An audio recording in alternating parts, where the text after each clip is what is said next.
Méditation. Apprenez à faire le silence en vous. Laissez votre esprit apaisé, écouter et absorber ce qui l'entoure. Pythagore. Tout le malheur des hommes vient d'une seule chose qui est de ne pas savoir rester seul avec soi-même. Blaise Pascal. Ce chapitre est le seul dans ce recueil où j'ai choisi de souligner l'apport de deux auteurs majeurs pour un même sujet. Mon choix s'est porté sur deux hommes dont les vies sont séparées par plus de 2 millénaires, mais qui étaient considérés à leur époque respective comme des mathématiciens et des scientifiques inégalables. Pythagore, philosophe et mathématicien grec, s'intéressait tout particulièrement à la théorie musicale et à l'étude des mathématiques en relation avec les mesures de poids et de distance. Blaise Pascal, philosophe, scientifique, mathématicien et écrivain français, est l'auteur de plusieurs théories ayant contribué au développement de l'hydraulique et de la géométrie pure. En gardant à l'esprit la tendance de ces deux scientifiques à utiliser avant tout l'hémisphère gauche de leur cerveau, hémisphère associé à la science et à la rationalité, écoutez à nouveau leurs deux citations. Pascal. Tout le malheur des hommes vient d'une seule chose, qui est de ne pas savoir rester seul avec soi-même. Pythagore.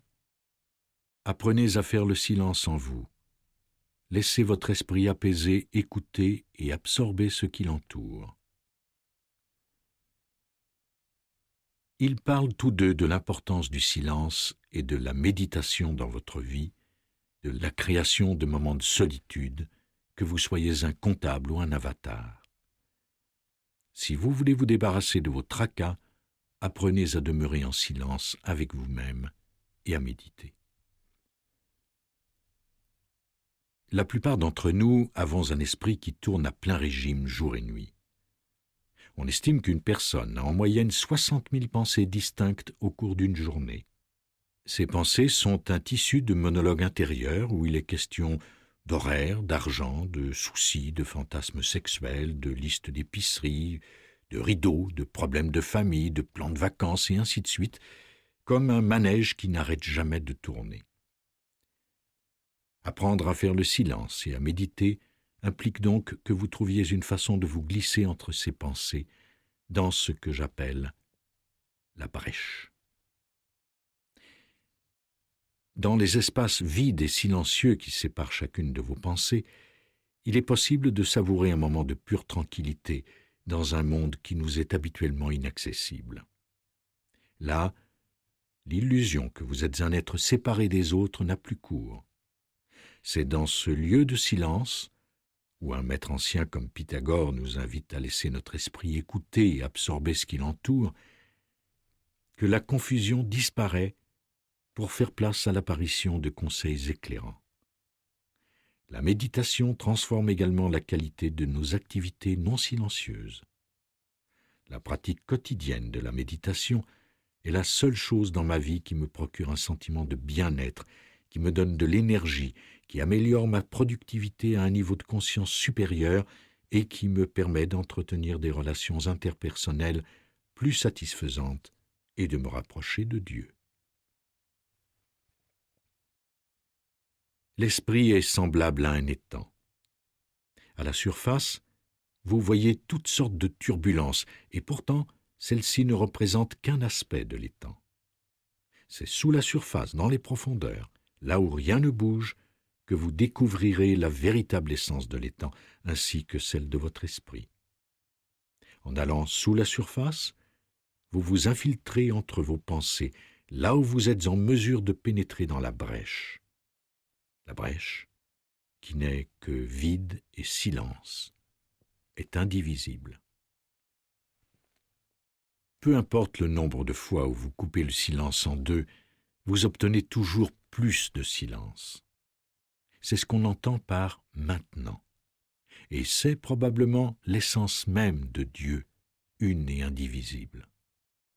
Ces deux pionniers de la science que nous citons encore aujourd'hui dans nos universités s'intéressaient à la nature de l'univers. Ils se sont attaqués au mystère de l'énergie, de la pression, des mathématiques, de l'espace, du temps et des vérités universelles. Le message qu'ils nous adressent est pourtant fort simple. Si vous voulez comprendre comment fonctionne l'univers ou votre propre univers personnel, vous devez accueillir le silence, faire face à votre peur de demeurer en repos et ainsi plonger dans les profondeurs de votre esprit. Pour découvrir la nature créative qui habite en vous, vous devez prendre le temps d'accueillir chaque jour le silence et pénétrer dans cet espace extatique qui sépare chacune de vos pensées. Tout ce que je pourrais dire sur l'importance de la méditation ne pourra jamais vous convaincre. En fait, vous n'en connaîtrez jamais la valeur à moins de vous engager à la pratiquer tous les jours. La méditation n'est pas réservée exclusivement aux aventuriers spirituels qui désirent passer leur vie plongée dans une profonde contemplation sans égard à leur productivité ou à leur responsabilité sociale.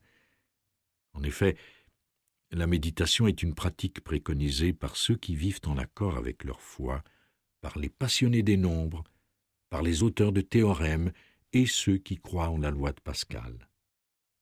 Il se peut toutefois que vous ressentiez ce dont parle Pascal lorsqu'il écrit « Le silence éternel de ces espaces infinis m'effraie ». Voici quelques suggestions pour surmonter cette peur de rester seul avec vous-même et apprendre à faire le silence en vous. Entraînez-vous à prendre conscience du rythme de vos inspirations et expirations afin de prendre l'habitude de vous tourner vers l'intérieur et votre moi silencieux. Vous pouvez vous y entraîner au milieu d'une réunion, durant une conversation et même au cours d'une soirée. Prenez-en simplement conscience et suivez le rythme de votre respiration pendant quelques instants, plusieurs fois par jour. Prenez le temps aujourd'hui de vous asseoir seul dans le silence et observez le fonctionnement de votre esprit. Notez les diverses pensées qui entrent et qui sortent, ainsi que leur enchaînement. Le fait de prendre conscience de l'activité frénétique de votre esprit vous aidera à transcender ce rythme infernal. Lisez un livre sur la méditation pour apprendre comment pratiquer cet exercice ou joignez-vous à un groupe de méditation. Il y a sûrement des professeurs et des organisations dans votre localité qui peuvent vous aider à assimiler les rudiments de base. Plusieurs CD peuvent également vous guider dans votre apprentissage de la méditation.